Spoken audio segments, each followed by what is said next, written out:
오늘 우리에게 주신 거룩한 말씀은 신약성경 사도행전 2장 1절로 4절 말씀입니다. 사도행전 2장 1절로 4절 말씀을 받들어 읽을 때에 거룩하신 하나님의 음성을 들으시기를 간절히 기원합니다. 오순절날이 이미 이름에 그들이 다 같이 한 곳에 모였더니 호련히 하늘로부터 급하고 강한 바람 같은 소리가 있어 그들이 앉은 온 집에 가득하며 마치 불의 혀처럼 갈라지는 것들이 그들에게 보여 각 사람 위에 하나씩 임하여 있더니 그들이 다 성령의 충만함을 받고 성령이 말하게 하심을 따라 다른 언어들로 말하기를 시작하니라. 이는 하나님의 말씀입니다. 아멘, 아멘. 아멘.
우리 주 예수 그리스도의 은혜와 평화가 우리 가운데, 여러분의 가정 가운데에 이 믿음의 공동체 안에 함께 하시기를 간절히 기원합니다. 프란츠 카프카라고 하는 사람이 변신이라고 하는 짧은 소설을 썼습니다. 그레고리 잠자라고 하는 사람이 오늘 아침 눈을 깨어보니까 이전처럼 일어날 수가 없습니다. 어떻게 됐지? 자신의 몸을 이제 보는데 깜짝 놀라지요. 여러 개의 발이 허공을 헤매이면서 보여집니다. 이불을 덮었는데 그 이불이 배가 불룩 나와서 그 이불로 온몸을 다 덮지 못했습니다. 등에는 뭐가 딱딱한 느낌이 들고 배는 불룩 나와서 마치 갑옷을 입은 것처럼 그렇게 보여졌습니다. 눈을 뜨고 바라보니까 정말 흉측한 벌레로 변화되어 있었습니다.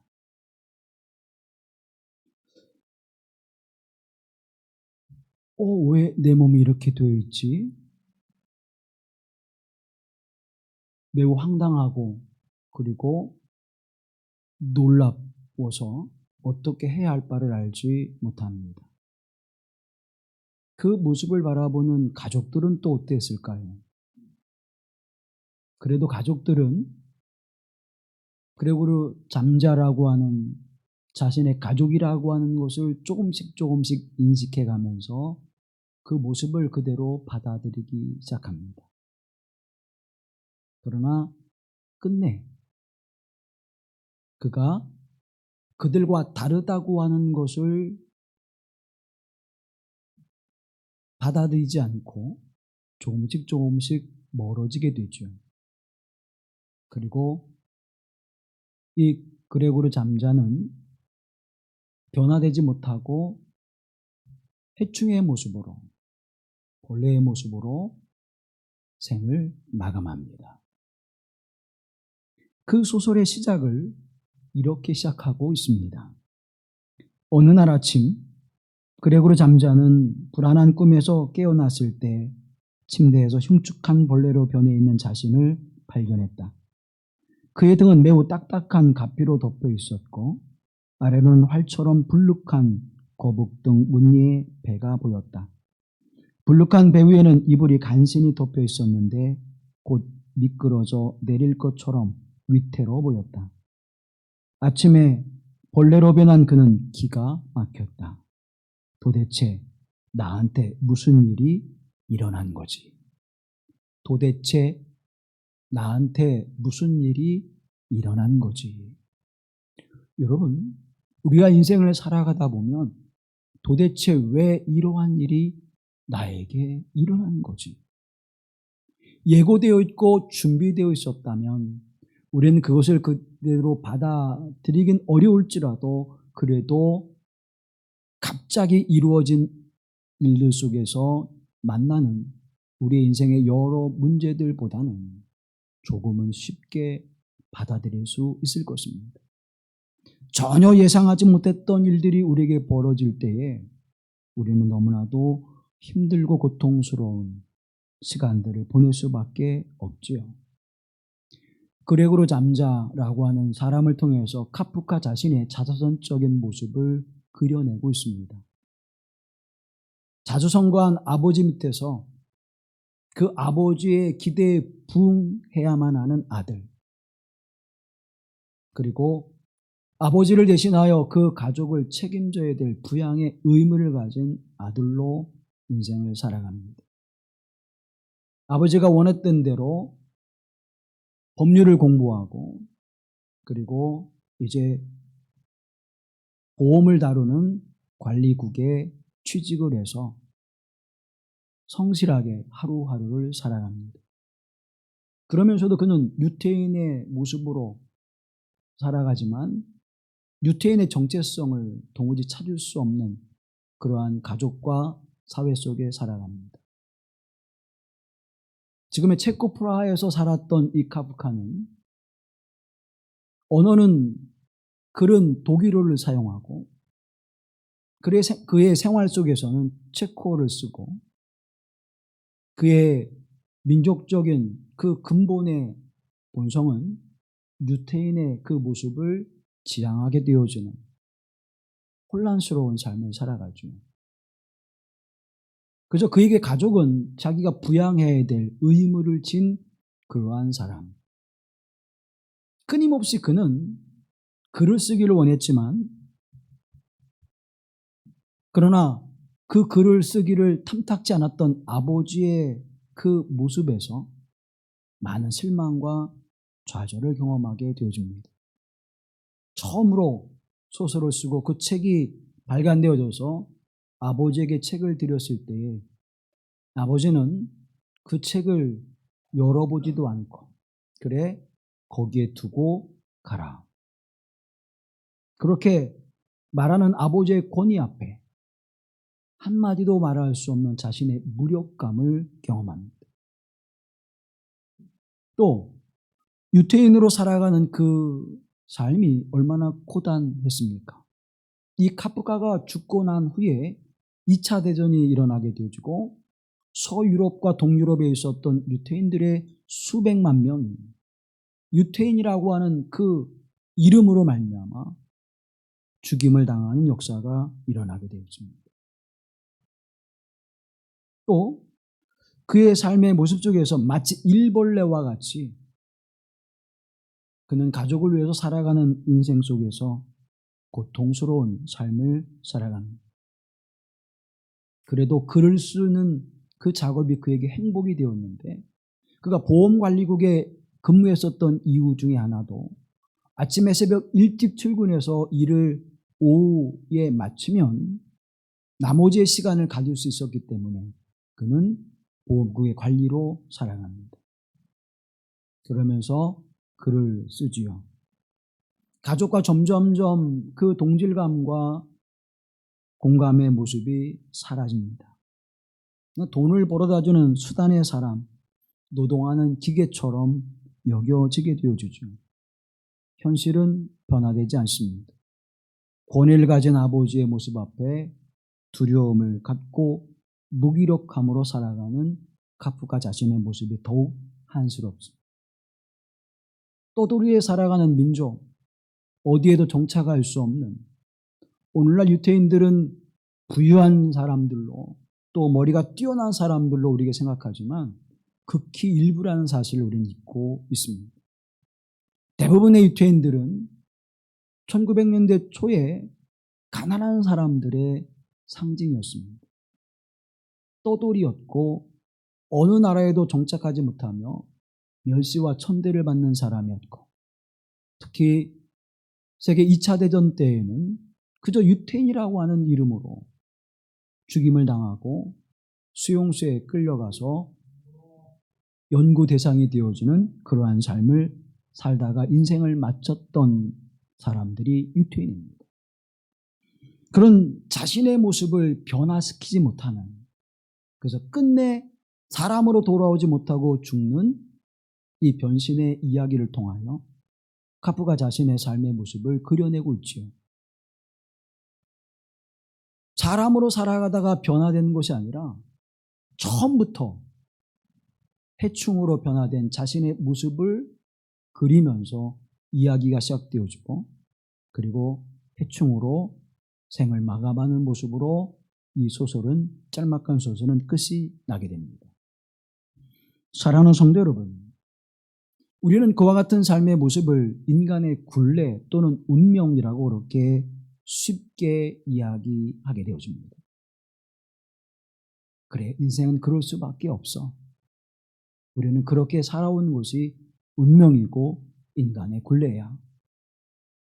그런데 오늘 그 굴레를 넘어서게 하는 그 운명을 깨트려버리는 그 삶을 새롭게 만드는 놀라운 역사의 현장이 우리에게 증거되어지고 있습니다.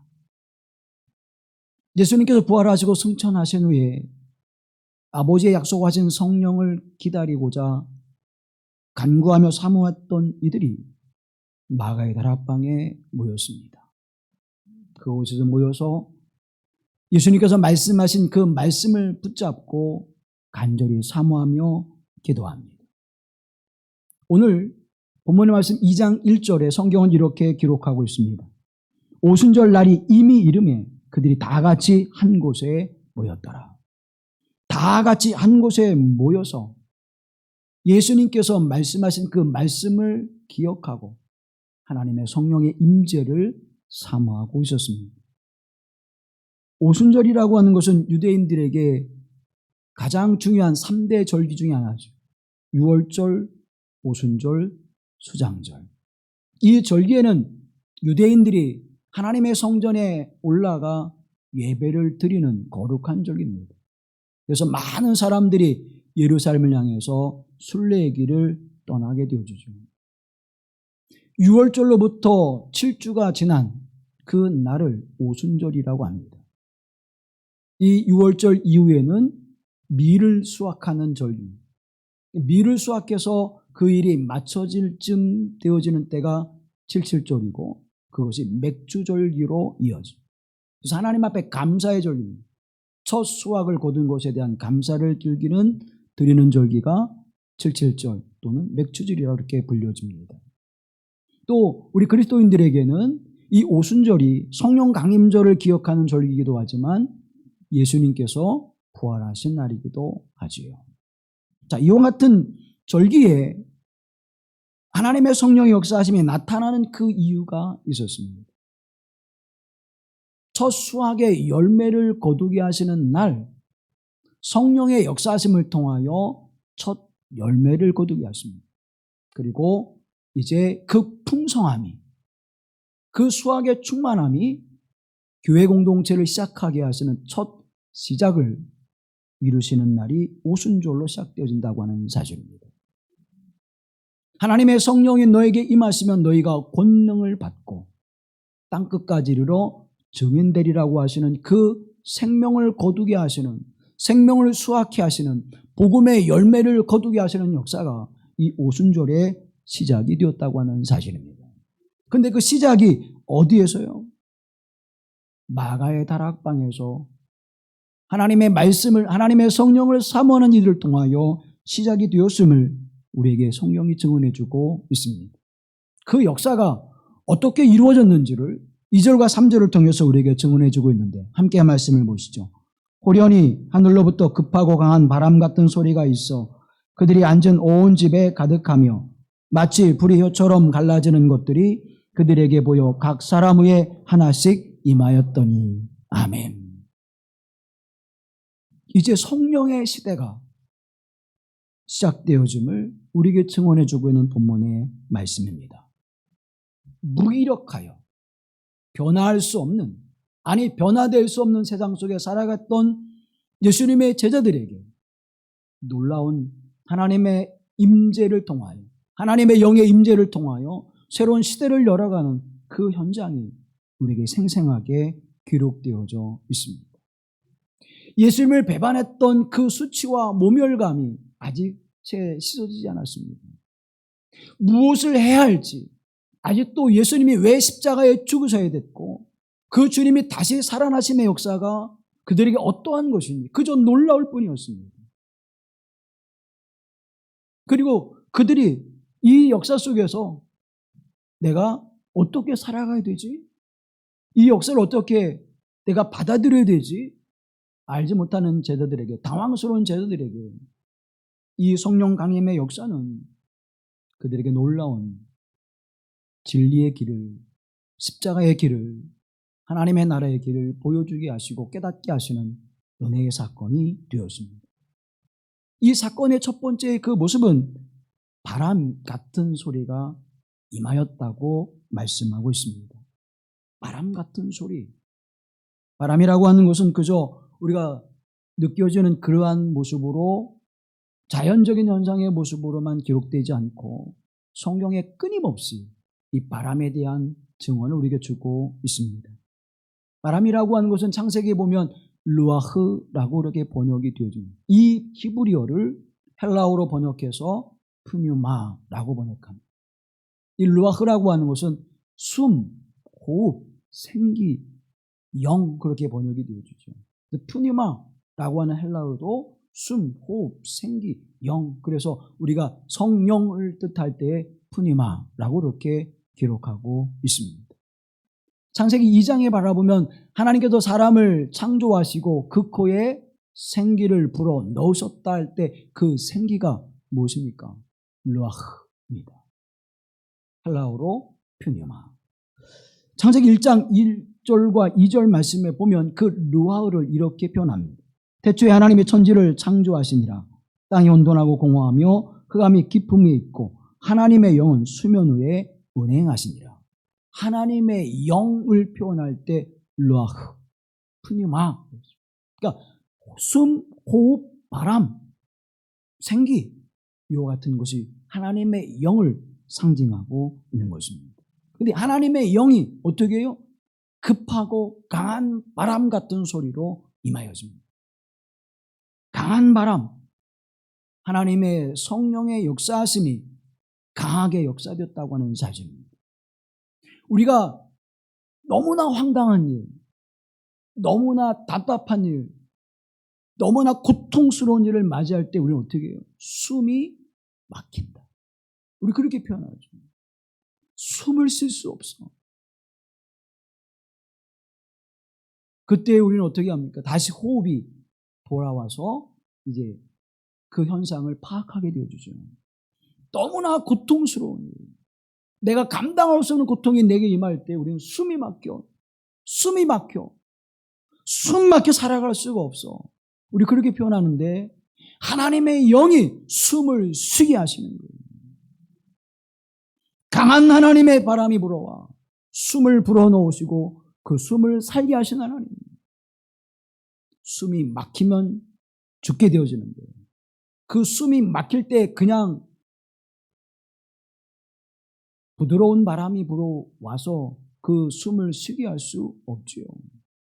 강하고 급한 바람에 강력한 바람이 임하여 숨을 쉬게 하는 것입니다. 이 바람이 불어오는 오늘 저와 여러분의 인생과 삶 가운데 우리의 영 가운데 이 강한 바람이 불어와 우리의 인생을 새롭게 하는 우리의 삶의 굴레와 운명을 깨트려버리고 하나님 안에 새로운 역사를 바라보게 하시는 바람이 그래서 숨을 크게 쉴 수 있는 숨 쉬며 살아가게 하시는 하나님의 은총이 함께 하실 간절히 기원합니다. 두 번째 모습은 마치 불의 혀처럼 갈라지는 것들이 그들에게 보여 각 사람 위에 임하였다라고 기록하고 있습니다. 불의 혀처럼 갈라지는 그것이 보였고 각 사람 위에 임하였습니다. 그 불이 임하였음을 고백하고 있습니다.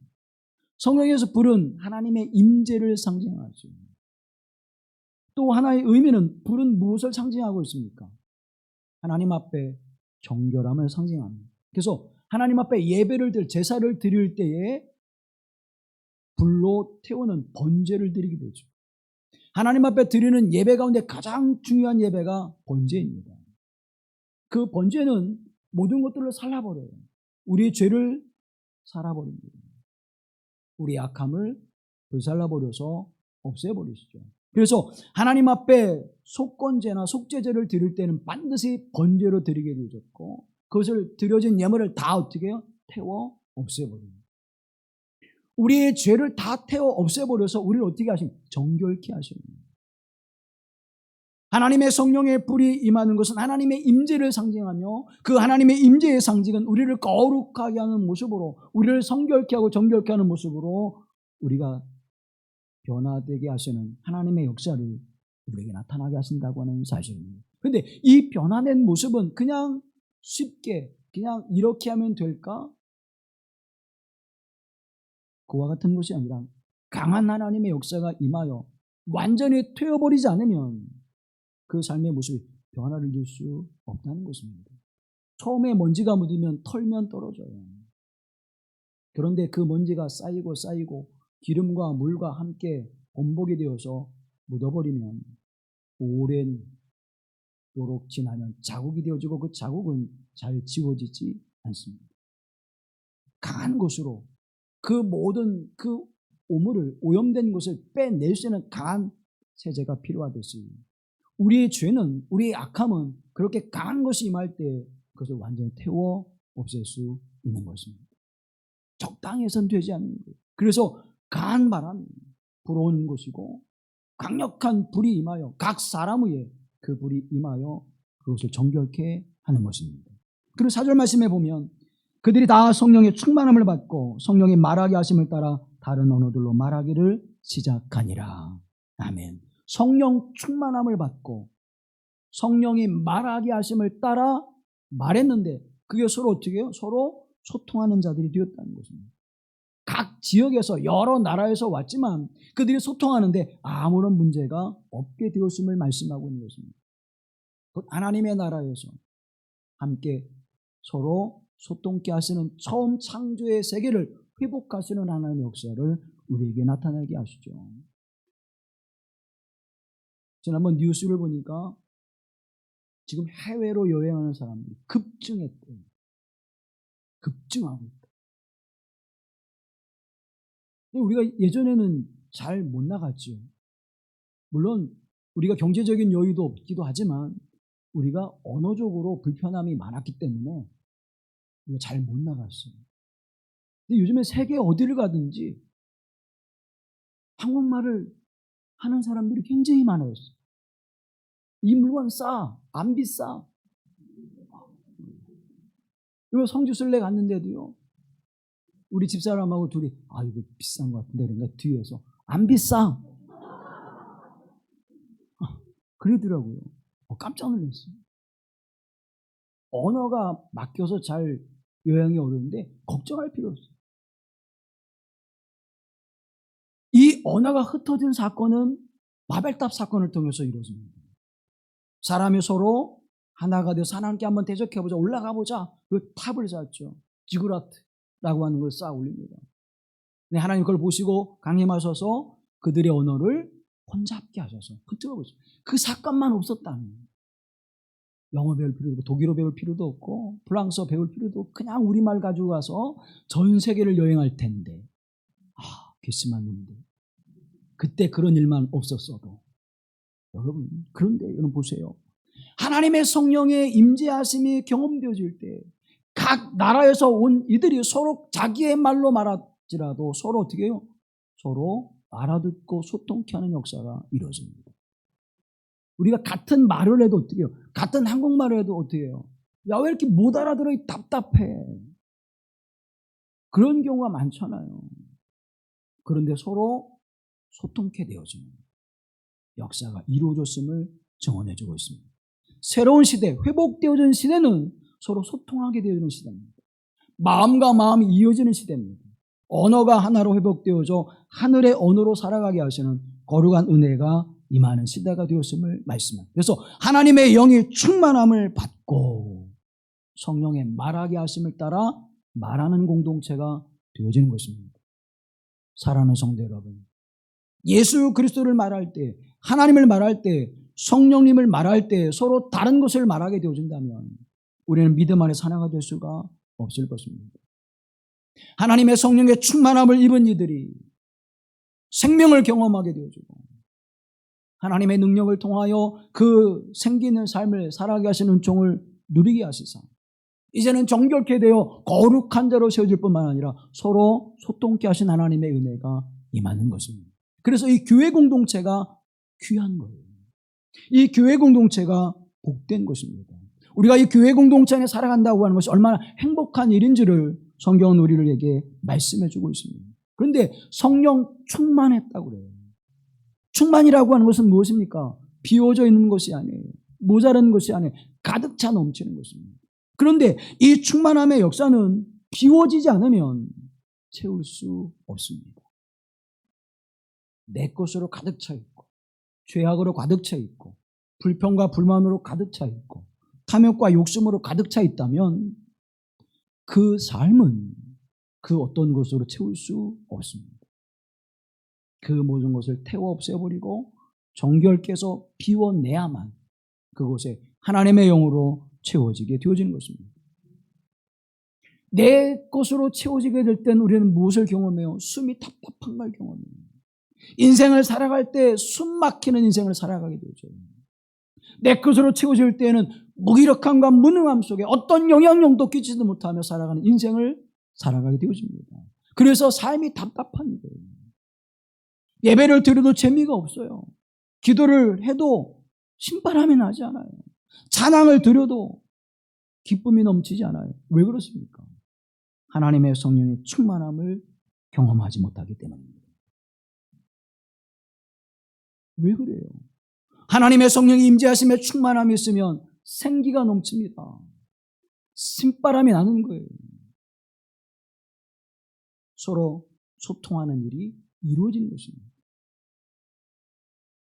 사랑하는 성도 여러분, 하나님의 영의 충만하심을 믿고 이 은혜를 누리며 살아가실 간절히 기원합니다. 그런데 믿음이 없으면 예수님께서 부활하시고 승천하기 전 그들에게 말씀하신 그 말씀을 믿음으로 기다리는 사모하는 마음이 없었다면 그들에게 이와 같은 역사가 이루어졌을까요? 이루어지지 않았을 것입니다. 예수 그리스도의 말씀을 믿고 사모하여 마가의 다락방에 부르짖고 기도하였더니 하나님의 성령의 충만함이 임한 줄로 믿습니다. 믿음의 역사예요. 사랑하는 성도 여러분, 믿지 않으면 아무 일도 일어나지 않아요. 믿음이 없이는 아무 일도 일어나지 않습니다. 믿음이 없이는 성령의 충만함도, 믿음이 없이는 복음의 능력도, 믿음이 없이는 기도의 응답도 일어나지 않습니다. 믿음이 이 역사를 이루신다고 하는 것입니다. 로마서 8장 11절 말씀에 바라보면 예수를 죽은 자 가운데 살리신 이의 영이 너희 안에 거하시면 그리스도 예수를 죽은 자 가운데 살리신 이가 너희 안에 거하시는 그 영으로 말미암아 너희 죽을 몸도 살리시리라. 아멘. 숨이 답답하여 견딜 수 없는 죽음에 이르는 그 삶의 자리 속에서 우리를 살리게 하시는 것이 무엇입니까?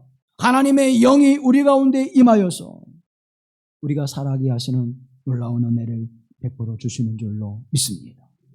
로마서 8장 9절 말씀해 보면 누구든지 그리스도의 영이 없으면 그리스도의 사람이 아니라고 말씀해 주고 있습니다. 하나님의 영이 내게 임하여 그리스도 예수의 이름을 부르는 자가 되어지고 하나님의 영이 충만하여 그 생기가 충만하게 넘쳐날 때에 우리의 인생이 행복한 인생으로, 우리의 인생이 기쁨이 넘치는 인생으로 변화되는 줄로 믿습니다.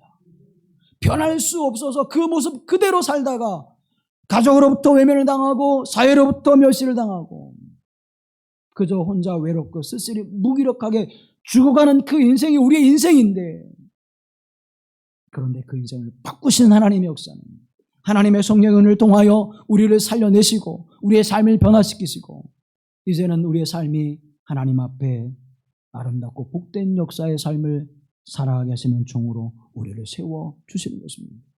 믿음의 기도가 성령의 역사를 경험하게 하십니다. 믿음의 기도가 성령 충만의 삶을 살아가게 하시는 줄로 믿습니다. 오스왈드 챔버 목사님은 이렇게 말씀합니다. 몸은 연약한 하나님께 순종하고 성령과 더불어 사는 성자의 기도는 사탄을 공포에 떨게 한다. 어둠의 권세는 기도 앞에서 마비된다. 사탄은 당연히 우리로 하여금 분주한 일에 마음을 빼앗겨 기도를 잊게 만든다. 믿음의 기도는 사탄을 공포에 떨게 하고, 믿음의 기도는 사탄을 마비시키는 거예요. 우리는 거꾸로 살아가죠.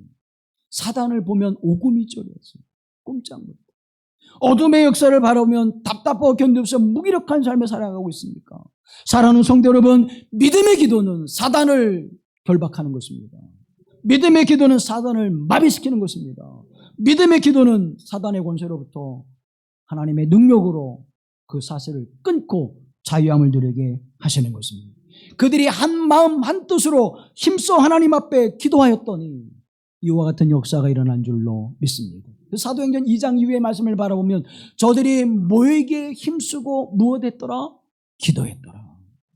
예수님께서 우리에게 말씀하시죠. 너희는 기도하라. 어떻게? 낙심하지 말라. 기도하라고 우리에게 말씀해 주고 있습니다. 더 나아가 예수님께서 우리에게 무엇을 가르쳐 줬습니까? 기도하라고 가르쳐 줬습니다. 주님 가르친 기도가 바로 그거잖아요. 너는 이렇게 기도하라. 그리하면 하나님의 역사가, 그 능력이 우리에게 나타날 것이라고 주님은 말씀해 주고 있습니다. 에베소서 6장 18절 말씀은 이렇게 우리에게 증언해 줍니다. 모든 기도와 간구를 하되 항상 성령 안에서 기도하고 이를 위하여 깨어 구하기를 항상 힘쓰라고 말씀합니다. 어디에서 기도하라고요? 성령 안에서. 왜 우리가 응답되지 않냐? 왜 우리가 하나님의 영에 충만하는 종을 누리지 못하느냐? 성령 안에서 기도하지 않기 때문입니다. 그럼 성령 안에서 하는 기도와 성령 밖에 기도하는 기도는 어떻게 다를까요? 여러분, 1월 성신을 바라보고 비는 것도 기도라고 그래요. 정한수 떠놓고 하는 것도 기도라고 그래요. 탑을 돌면서 하는 것도 기도라고 그래요. 근데 그 기도와 성령 안에서 하는 기도가 다른 것이 무엇입니까? 그건 비는 기도예요. 내가 원하고 바라고 소원하는 것들이 해결되고 이루어지기를 비는 기도. 그저 내가 비는 거예요. 내가 소원하는 거예요. 그것은 능력과 역사를 이루어내지 못합니다. 성령 안에서 기도하고 성령 안에서 기도할 때 내가 하나님의 영으로 충만하게 채워지게 되어지고 내 뜻을 구하는 것이 아니라 하나님의 성령이 나로 하나님의 뜻이 무엇인가를 알게 하시고 이 삶의 역사 속에서, 내 인생의 역사 속에서 하나님의 뜻을 발견하게 하시는 은혜를 우리가 허락하시는 줄로 믿습니다. 기도하십시오. 성령 안에서. 사랑하는 성도 여러분, 주님은 오늘 우리에게 말씀합니다. 성령 안에서 기도하라고. 그리고 성령 충만함 속에서 기도하라고 말씀하고 있는 것입니다. 그냥 적당히 기도하면 안 돼요. 적당히 기도하고 목사가 신방 오지 않을 정도로 교회에 나오고, 응? 목사가 염려하고 걱정하면서 찾아가지 않을 정도로 신앙생활해. 왜? 오면 불편하니까. 그 적당히 신앙생활해. 지나가는 말로 목사님 시간 되면 이거 위해서 기도해 주세요. 응답이 되든지 안 되든지 할 수 없지만 안 되면 목사가 능력이 없고 응답되면 내가 열심히 했고 뭐 이렇게 되는 거잖아요. 성령 안에서 기도하십시오. 사랑하는 여러분, 그럼 내게 각 사람 머리 위에 불이 임하여 나를 정결케 하셔서 거룩하게 하신 하나님이 내 안에 임재하셔서 나로 그 성령의 역사를 이루게 하신 하나님의 은혜가 임하는 줄로 믿습니다. 그래서 구경꾼으로 살아가는 것이 아니라 누구로? 하나님의 일꾼으로 살아가게 하시는 거예요. 신앙생활을 구경꾼으로 하는 사람들이 많아요. 구경꾼으로. 자봐, 나 기도하는 사람이지. 자봐, 나 예배드리는 사람이지. 자봐, 내 교회 가고 있지. 뭐예요? 구경꾼이에요. 하나님의 일꾼으로 살아가십시오. 하나님의 일꾼으로 부르심받은 저와 여러분입니다. 하나님의 성령의 충만함을 입으니까 베드로가 이제 복음의 일꾼이 되었습니다. 빌립 집사가 사마리아에 가서 말씀을 전할 때에 거기에 오순절 마게다라방에 임했던 성령의 역사가 그곳에도 임하였습니다. 베드로가 성령의 충만함을 입고 고넬료의 가정에서 말씀을 선포할 때 그곳에 하나님의 성령이 임재하셨습니다. 빌립 집사가 성령의 말씀을 듣고 간다간 네시에게 복음을 전할 때에 그가 복음을 받아들여서 아프리카 대륙에 복음의 역사가 시작된 줄로 믿습니다. 성령님은 구체적으로 이렇게 말씀하시는 거예요. 사도행전 8장 29절 말씀해 보면 성령이 빌립더를 이르시되 이웃으로 가까이 나가라 하시니라. 성령이 누구에게? 빌립더로 이르시되. 사랑하는 성도 여러분, 하나님의 성령의 음성을 들으십시오. 내게 지금 말씀하신 하나님의 성령이 무엇인지를 들으십시오. 귀를 기울이시고 하나님의 충만함을, 은혜를 입을 때 그 성령의 역사심을 따라 일하게 하시고 그 열매를 하나님의 성령이 거두게 하시는 줄로 믿습니다. 그럼 어떤 열매를 거두게 하실까요? 하나님의 성령에 충만하여 성령 안에서 기도하는 그 삶 속에 어떤 열매를 거두게 하실까요? 십자가로 나를 구원하신 하나님의 진리가 무엇인지를 알게 하십니다. 예수님의 제자들이 왜 예수님 예루살렘에 올라가셨지? 왜 올라가셔서 골고다에서 십자가에 죽으셨지? 다시 살아나신 이건 또 뭐야? 아니 또 부활하시는 것은 또 뭐야? 그때까지 이 사람들은요, 왜 이런 일들이 일어나는지를 깨닫지 못했어요. 그런데 하나님의 성령이 충만하여 주의 은혜를 입으니까 예수님의 십자가 죄의 권세를, 사마의 권세를 이기는 것임을 알았습니다. 장차 하나님의 나라의 그 거룩하신 은총이 그들에게 주어질 것임을 알았습니다. 로마서 6장 4절 말씀은 이렇게 기록하고 있습니다. 그러므로 우리가 그의 죽으심과 합하여 세례를 받음으로 그와 함께 장사되었나니 이는 아버지의 영광으로 말미암아 그리스도를 죽은 자 가운데 살리심과 같이 우리로 또한 새 생명 가운데서 행하게 하려 함이라. 이걸 깨닫게 되는 거예요. 아, 십자가의 죽으심이 나를 죄에서 구원하시는 하나님의 은총이구나. 예수님의 부활하심이 내게 새 생명 가운데 살게 하시는 하나님의 은혜 역사구나. 이것을 깨닫게 하시는 것입니다. 사랑하는 성도 여러분, 여러분의 인생을 살리시는 역사가 십자가 예수 그리스도의 은총을 통하여, 부활하신 예수 그리스도를 통하여 이루어지십니다.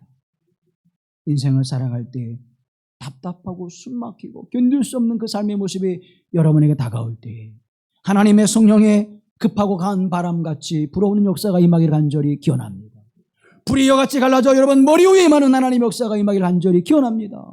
하나님의 저주와 심판을 받는 자들 머리 위에는 뭐가 있어요? 똑같은 불인데 한 사람에게는 숯불이, 한 사람에게는 성령의 불이 임하는 것입니다. 숯불은 심판의 불입니다. 하나님의 진노의 불입니다. 그런데 하나님의 사람에게는 하나님의 성령의 불이 임하여 우리를 정결케 하시고 우리를 거룩하게 하시고 우리의 죄를 깨끗게 하셔서 우리 안에 하나님의 영이 임하시는 놀라운 은혜를 베푸시는 줄로 믿습니다. 그래서 우리를 거룩하게 하시는 거예요. 그 구원의 은혜를 깨닫게 하십니다. 또 하나님의 성의 은혜를 경험하신 이들에게는 예수 그리스도와의 관계가 새로워집니다. 어떤 관계 되어집니까? 이제는 예수 그리스도와 함께하는 신령한 존재가 되어져요. 죄와 어둠에 살아가는 존재가 아니라 그리스도 예수 안에 신령한 존재가 되어집니다. 그리고 새로운 신분을 갖게 돼요. 죄의 자리에서 이제는 하나님 나라의 백성의 신분으로 바뀌는 것입니다. 하나님의 자녀의 신분으로 바뀌어지는 것입니다.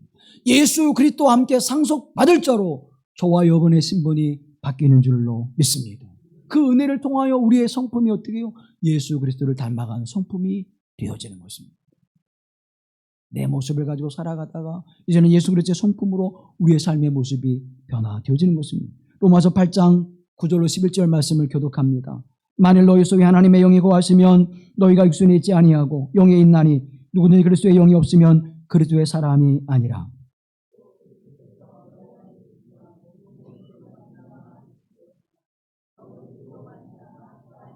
함께합니다. 예수를 죽은 자 가운데서 살리신 이의 영이 너희 안에 거하시면 그리스도 예수를 죽은 자 가운데서 살리신 이가 너희 안에 거하시는 그의 영으로 말미암아 너희 죽을 몸도 살리리라. 아멘. 아멘. 그리스도의 영이 없으면 그리스도의 사람이 아니라는 것이에요. 그리스도의 영이 없으면 의로 살지 못한다는 거예요. 그리스도의 영이 없으면 우리의 죽을 몸을 살릴 역사가 나타나지 않는다는 거예요. 그런데 하나님의 영이 내 안에 계셔서 내가 산 자가 되어지고 하나님의 영이 내 안에 계셔서 나로 정결한 자가 되어 하나님 앞에 의롭다 여김을 받는 자가 되어지고 하나님의 영이 내게 임하여 숨이 막혀 죽음에 이르는 그 인생을 이제는 큰 숨을 쉬며 평안과 기쁨 가운데 그 인생을 살아가게 하신 하나님의 은총이 임하는 줄로 믿습니다. 그래서 그 인생을 어떻게 바꾸어요? 하나님의 나라를 경험하는 기쁨으로 충만하게 하십니다. 자, 하나님의 성령이 마가다락 임하여 그들이 성령 충만함의 은혜를 입습니다. 그리고 사도행전 2장 하반절에 보게 되어지면 어떤 역사가 나타나요? 날마다 모이기를 힘쓰며 기도하며 예배를 드리며 서로 교제하며 은혜를 나눌 때에 사람들이 그걸 어떻게 합니까? 부러워하였더라. 하나님의 나라의 임재를 경험하는 것입니다. 사랑하는 성도 여러분, 오늘 이 믿음의 공동체 안에서 여러분의 가정과 삶 가운데서 하나님의 나라를 경험하게 하시는 은혜가 임하기를 간절히 기원합니다. 그 믿음의 삶에서 이제는 세상을 바라보고 답답하게 견딜 수 있는 인생이 아니라 내가 갇힌 인생의 굴레 속에 끊임없는 무기력감 속에 살아가는 것이 아니라 그걸 깨트려버리고 하나님의 역사를 바라보면서 이제 하나님 나라를 소망하면서 믿음의 삶을 살아가게 하시는 그 은혜의 충만함이 넘쳐나게 되어지는 것입니다. 그 성령의 역사하심이 우리에게 임할 때 우리는 담대하게 복음을 증거하는 삶을 살아가게 되죠. 베드로가 십자가 사건을 경험하고 이제 두려움 속에서 집에 들어가 문을 다 걸어 닫습니다. 창문을 그러지 않습니다.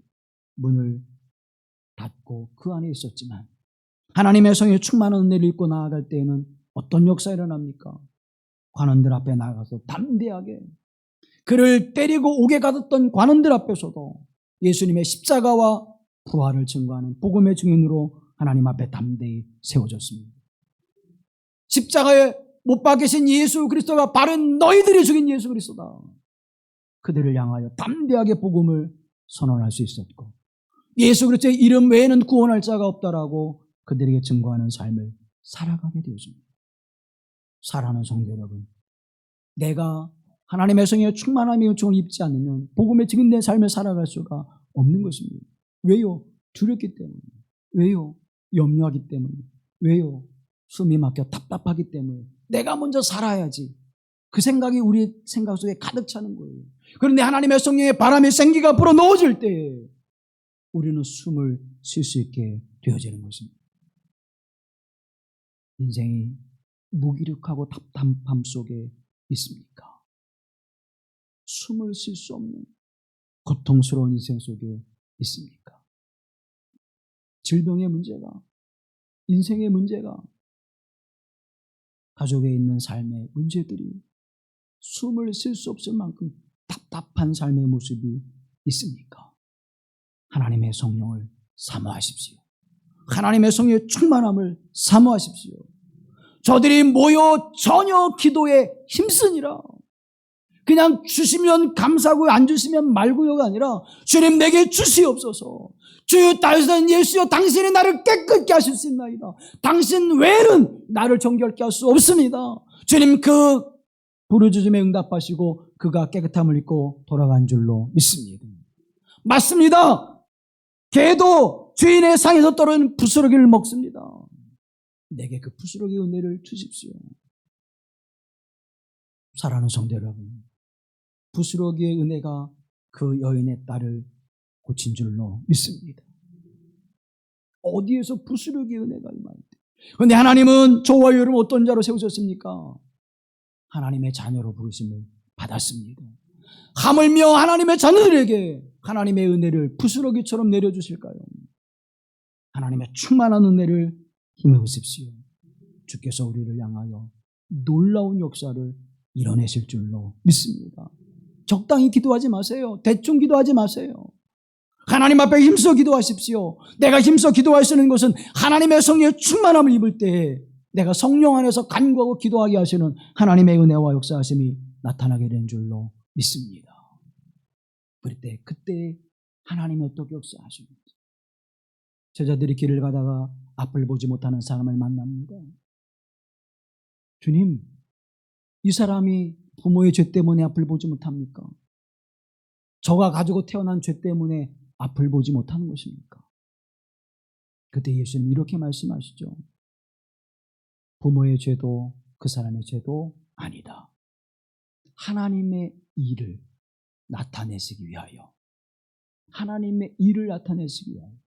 그 일은 아버지의 영광을 나타내시기 위함이라고 말씀하고 있습니다. 여러분 이사야가 예레미야가 그들이 죄가 있어서 하나님의 말씀을 선포할 때 같은 민족으로부터 핍박과 멸시를 당했습니까? 물웅덩이에 빠져 돌보지 않는 옥에 갇힌 삶을 그들이 왜 살았습니까? 벌거벗은 몸으로 하나님의 말씀을 선포하는 것은 그들의 죄 때문이었습니까? 사랑하는 여러분, 분명히 우리 알아야 합니다. 하나님의 사람을 세워서 어떤 일을 나타내 보이실 때에는 하나님이 하시는 일이 그 안에 있다고 하는 사실을 깨닫게 되어지는 것입니다. 그 일은 반드시 하나님의 영광을 위하여 하나님이 행하시는 이름을 기억하십시오. 믿음의 사람들에게 주는 시련과 고난은 바로 하나님의 일을 행하시는 것이고 하나님의 영광을 드러내는 일을 우리가 어떻게 할 수 있어요? 하나님의 영의 충만함을 입을 때 그것을 깨닫게 되는 줄로 믿습니다. 1738년 5월 24일 저녁 8시 45분경이었습니다. 무기력함으로, 패배감으로 뚜벅뚜벅 길을 걸어가다가 한 집회에 참여하게 되었습니다. 그때 마틴 루터의 로마서 서문을 읽고 있었고 그 소리가 그 사람에게 들려집니다. 그때 그는 그 경험을 이렇게 일기에 쓰고 있습니다.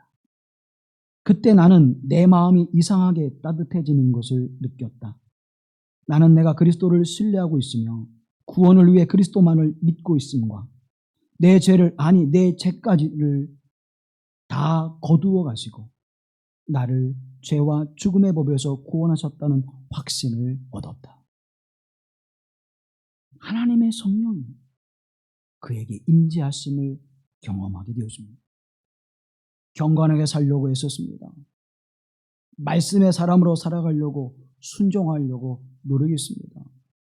멀리 미 대륙에까지 가서 복음을 증거하는 삶을 살려고 애썼습니다.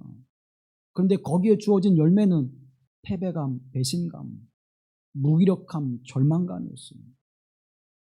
그런데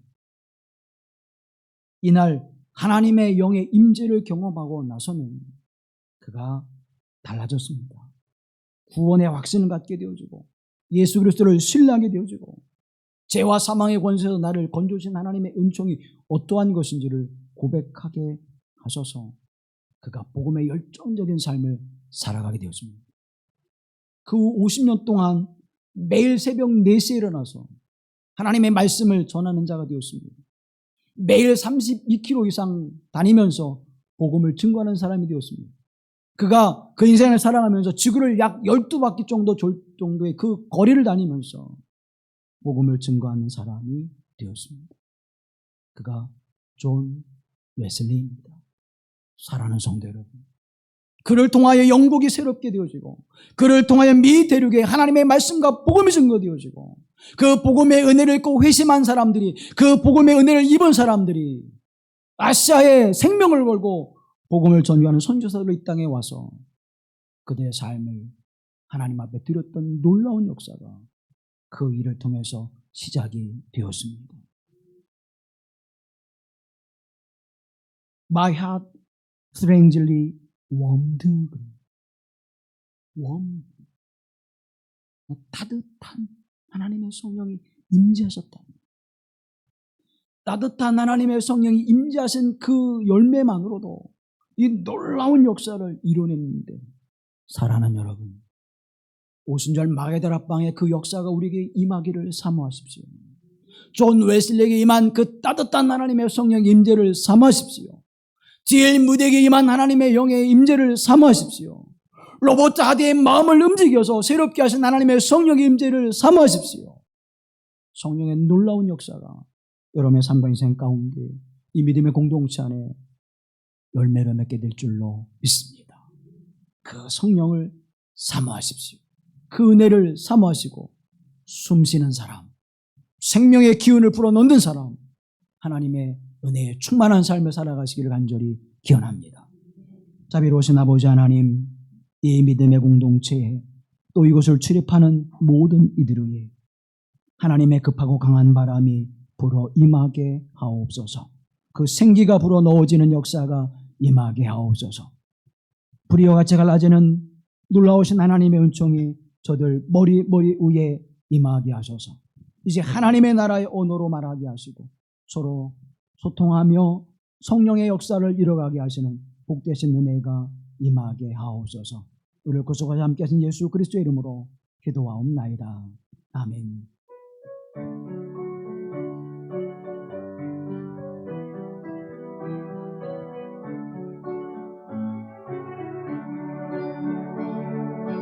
임하소서, 임하소서, 바람 같은 성령이여,